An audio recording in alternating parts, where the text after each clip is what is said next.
الحمدللہ وحدہ لا شریک لہ والصلاۃ والسلام علی من لا نبی بعد۔ پارہ نمبر 13۔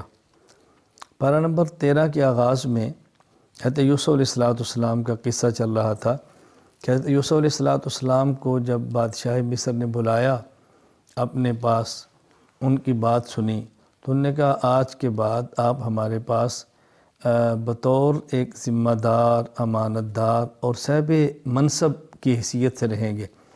تو یوسف علیہ السلام نے فرمایا کہ تم مجھے خزانہ سپرد کر دو، جسے آج کے دور وزیر خزانہ کہتے ہیں، اور یہ فرمایا چونکہ میں نگرانی بھی کر سکتا ہوں، اللہ نے مجھے اس کا علم بھی عطا فرمایا ہے۔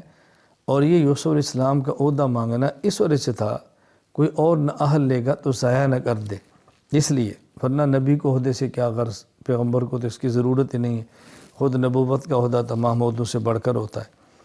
حضرت یوسف علیہ السلام یہ خزانے پر متعین ہو گئے۔ یوسف علیہ السلام کے بھائی آئے، انہوں نے اس وقت یہ طے کیا کہ ہر آدمی کو خاص مقدار میں غلہ دیا جاتا، اور یہ شرط تھی کہ جس کو غلہ لینا ہے وہ خود آئے۔ چنانچہ یوسف علیہ السلام کے بھائی آئے، اور آپ کا سب سے چھوٹا بھائی وہ ساتھ نہیں تھا۔ جب یہ واپس کیے تو یوسف علیہ السلام نے فرمایا کہ تم کتنے بھائی ہو؟ کہا جی ایک بھائی اور ہے، وہ باپ کے پاس فرمائندہ، اس کو بھی ساتھ لانا، اگر تم نہ لائے تو میں تمہیں غلہ بھی نہیں دوں گا۔ اور جب یہ جانے لگے تو ان کو پتہ نہیں چلا، تو جو ان کے غلے کے پیسے تھے وہ انہی کے غلے کے اندر رکھ دیا گیا۔ واپس جا کر نے اپنے والد سے کہا کہ وہ جو مصر میں وزیر خزانہ ہیں، ان نے کہا کہ اپنے بھائی کو بھی ساتھ لاؤ، تو آپ ان کو ہمارے ساتھ بھیجو، ہم ان کی حفاظت بھی کریں گے۔ تو جب سامان کھولا تو اندر پیسے بھی تھے، انہوں نے کہا ابا جی پیسے واپس آ گئے ہیں، بہت نیک بادشاہ ہے۔ حضرت یعقوب علیہ السلام کو پہلے جھٹکا لگا ہوا تھا، تو آپ نے فرمایا میں چھوٹا بیٹا بھیجتا ہوں، لیکن اس کا ذرا تم نے خیال کرنا ہے، باقی جب تم مصر میں داخل ہو تو سارے ایک دروازے سے داخل نہ ہونا، الگ الگ دروازے سے داخل ہونا۔ مطلب یہ تھا کہ نوجوان ہیں، کوئی نظر نہ لگ جائے، ایک تدبیر اختیار فرمائی، اپنے دروازے سے چلے گئے۔ حضرت یوسف علیہ السلام کے بھائی جب پہنچے چھوٹے بنیامین، تو حضرت یوسف علیہ السلام فرمایا کہ تم نے مجھے پہچانا، میں تو تمہارا بھائی ہوں۔ خیر ان کو ساری بات سمجھا دی، اور ایک تدبیر اختیار کی کہ یہ چھوٹے بھائی حضرت یوسف علیہ السلام کے پاس رہ جائیں۔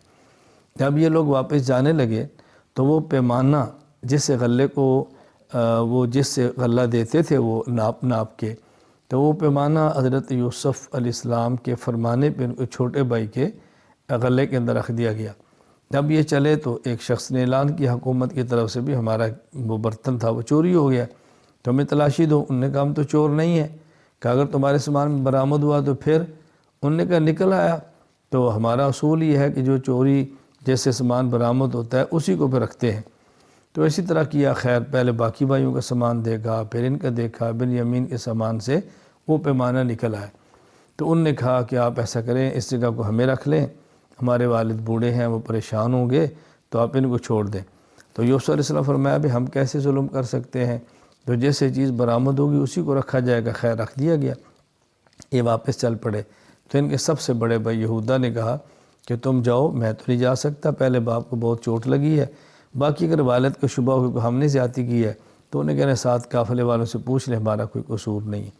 خیر یہ پہنچے، حضرت یعقوب علیہ السلام کے سامنے منظر حقائق تو نہیں تھے، آپ بہت پریشان ہوئے، اور اتنا آپ کی آنکھوں سے آنسو گرتے رہے کہ جیسے بھنائی چلی گئی، تو اللہ سے دعا مانگتے رہے، فرماتے ہیں انشاءاللہ ایک وقت آئے گا اللہ تعالیٰ سب کو لائے گا۔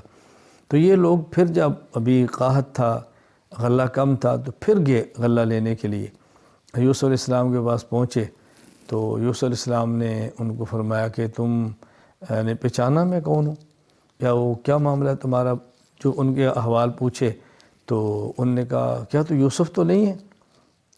فرمایا ہاں میں ہی یوسف ہوں۔ اب انہیں اپنے گناہوں کا اعتراف کیا، جرم کا اعتراف کیا، یوسف علیہ السلام نے ان کو معاف فرما دیا، اور فرمایا میری قمیص ہے یہ لے جاؤ والد صاحب کو دینا، اور انشاءاللہ سے ان کی بینائی لوٹ آئی۔ جو ہی یہ قافلہ چلا تو یہ معجزہ تھا حضرت یعقوب علیہ السلام پر کھل گیا، تو آپ نے فرمایا کہ مجھے اپنے بیٹے یوسف کی خوشبو آ رہی ہے۔ سبحان اللہ، اللہ نہ بتائیں تو قریب کنویں میں پڑا ہو، نہ بتائیں تو کئی سو کلومیٹر فاصلوں پر بھی بتا دیں۔ خیر جب یہ واپس پہنچے تو اپنے ساری صورتحال بتائی، والد صاحب کو قمیص دی، ان کی بینائی لوٹ آئی، تو پھر یہ والد، والدہ اور بھائی سارے یوسف علیہ السلام کے پاس پہنچے تو تعظیمی سجدہ کیا انہوں نے۔ یہ وہ خواب تھی یوسف علیہ السلام نے دیکھی تو اس کی آج تعبیر سچی نکلی کہ آپ کے بھائی ہیں، انی رأیت احد عشر کوکبا، 11 بھائی، پھر والد اور والدہ۔ یہ سجدہ تعظیمی تھا۔ عبادت کا سجدہ یہ تو حرام ہے، کبھی بھی جائز نہیں ہوا۔ ہاں تعظیمی سجدہ یہ ایک الگ چیز ہے، پہلی شریعتوں میں تھا، اب اس کی کوئی گنجائش قطعاً نہیں ہے۔ یہ مختصر سا اختصار سے میں نے واقعہ پیش کیا۔ یوسف علیہ السلام کے قصے کو اللہ پاک نے احسن القصص فرمایا ہے، بہترین قصہ ہے عبرت کے اعتبار سے، یکجا سارا بیان کیا۔ باقی انبیاء علیہ السلام کے قصے تھوڑے تھوڑے کر کے قرآن کریم کے اندر بیان ہوئے ہیں، یوسف علیہ السلام کا قصہ یکجا اللہ تعالیٰ نے سارا بیان فرمایا ہے۔ سورۃ الرعد، اس کے آغاز میں اللہ تعالیٰ نے توحید کو، رسالت کو، قیامت کو، جو بنیادی عقائد ہیں دلائل کے ساتھ بیان فرمایا۔ پھر اللہ تعالیٰ نے سورت میں حق اور باطل کی مثال دی ہے کہ باطل ایک مرتبہ ایسے ہوتا ہے جیسے سیلاب آتا ہے، پانی چڑھ جاتا ہے اور اس کے اندر میل کچیل بھی ہوتی ہے، جھاگ بھی ہوتی ہے، تو ایسے جھاگ وہ یعنی نظر آتا ہے کہ پتہ نہیں کیا ہوگا، لیکن تھوڑی دیر بعد جب پانی گزرتا ہے جھاگ ختم ہو جاتی ہے اور خالص چیزیں نیچے رہ جاتی ہیں۔ فرمایا اس طرح جب باطل کا ریلا آتا ہے تو بس اوقات حق بظاہر دب جاتا ہے، باطل ختم ہوتا ہے، حق پھر نیچے اوپر کے سامنے آ جاتا ہے۔ تو وقتی حالات سے بندے کو متاثر نہیں ہونا چاہیے، حق حق ہے اور حق اپنی طاقت دکھاتا ہے، حق اپنا راستہ بھی بناتا ہے۔ تو حق اور باطل کو اللہ تعالیٰ نے مثال سے سمجھایا ہے۔ اس طرح سونا پگھلاتے ہیں، چاندی پگھلاتے ہیں تو اوپر جو چیزیں آتی ہیں وہ سمجھے میل کچیل یہ باطل ہے، جو نیچے اصل سونا ہے وہ حق ہے، وہ نیچے رہ جاتا ہے، میل کچیل پھینک دیتے ہیں اور خالص سونا باقی بچ جاتا ہے۔ اسی طرح باطل آتا ہے اور ختم ہو جاتا ہے اور حق باقی رہ جاتا ہے۔ اللہ تعالیٰ نے پھر اس صورت میں متقین کی صفات کو بیان فرمایا ہے، عہد کو پورا کرتے ہیں، رشتہ داروں سے صلہ رحمی کرتے ہیں، اللہ تعالیٰ حکم کے مطابق جوڑ پیدا کرتے ہیں، بلا وجہ توڑتے نہیں ہیں، صبر کرتے ہیں، نماز کی پابندی کرتے ہیں، اللہ کے راستے میں خرچ کرتے ہیں، اور جو لوگ فساق ہیں ان کے اندر یہ صفات نہیں ہیں، اللہ تعالیٰ میں متقین اور صالحین میں شامل فرمائے۔ پھر آخر میں اللہ تعالیٰ نے اپنے پیغمبر کو تسلی دی ہے کہ یہ کہتے ہیں تو رسول نہیں، آپ ان کی پرواہ نہ کریں، آپ فرما دیں کہ اللہ کافی ہے میرے گواہی دینے کے لیے، اور جن کے پاس کتاب کے علم ہے وہ بھی جانتے ہیں کہ میں سچا رسول ہوں۔ آگے سورہ ابراہیم، اس سورہ ابراہیم کے اندر اللہ تعالیٰ نے ایک تو قرآن کریم کو نازل الحکمت بیان فرمائی ہے، لِتُخْرِجَ النَّاسَ مِنَ الظُّلُمَاتِ إِلَى النُّورِ، کہ قرآن کریم نازل ہوا، اس سے ظلمت چھٹ جاتی ہے، نور صاف ہو جاتا ہے، یعنی ظلمت الگ ہے اور نور الگ ہے، حق اور باطل کو قرآن کریم الگ الگ کر دیتا ہے۔ اس میں تو موسیٰ علیہ السلام کے قصے کو بیان فرمایا ہے، اور پھر بطور خاص کلمہ طیبہ اور کلمہ خبیثہ، اچھا کلمہ اور برا کلمہ، اس کو اللہ تعالیٰ نے مثال کے ساتھ سمجھایا ہے کہ اچھے کلمے کی مثال ایسے ہے جیسے درخت ہے، جڑیں اس کی زمین میں ہیں اور مضبوط ہیں اور بلند درخت ہوتا ہے، اس طرح کلمہ طیبہ بہت مضبوط ہوتا ہے، اس کو ختم کرنا مشکل ہوتا ہے، اور جو کلمہ خبیثہ ہے وہ ایسے ہے جیسے ایک درخت ہے جس کی جڑیں بھی مضبوط نہیں، جدھر سے ہوا آئی تو اس کو اکھاڑ کے لے گئی۔ خیر کلمہ طیبہ کو اللہ نے ایک اچھے درخت، مضبوط درخت اور بڑے درخت کے ساتھ تعبیر کر کے مثال دے کر سمجھایا ہے۔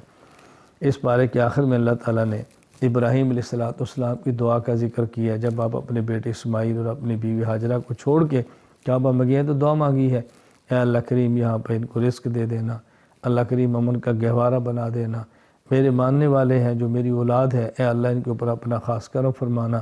اللہ نے دعا قبول فرمائی ہے، اور آج پوری دنیا میں کعبہ اور مکہ امن کی جگہ بھی ہے، اور جب موسم نہیں ہوتا پھر بھی سارے رزق، سارے پھل الحمدللہ وہاں پہ میسر ہوتے ہیں۔ اور یہ دعا مانگی کہ یا اللہ جو میری بات مانتے ہیں ان کو معاف بھی فرما دینا، مغفرت کی دعا بھی مانگی ہے۔ تو معلوم ہوا کہ اپنی اولاد کے لیے امن کی دعا مانگنا، رزق کی دعا مانگنا، برکت کی دعا مانگنا یہ انبیاء علیہ السلام کا شیوہ ہے، اور ہمیں بھی اس کا اہتمام کرنا چاہیے، اپنی اولاد کے لیے، اہل خانہ کے لیے، تعلق والوں کے لیے دعاؤں کا اہتمام کریں۔ اور پھر کفار کو بتایا کہ تمہارے پاس کچھ بھی ہے، طاقت ہے، یہ ظاہری ہے، یہ ختم ہو جائے گی۔ اللہ تعالیٰ ہمیں اپنی ذات پر ایمان کامل عطا فرمائے، اور اپنے اور سب کے لیے دعائیں مانگنے کی توفیق عطا فرمائے۔ وآخر دعوانا الحمدللہ رب العالمین۔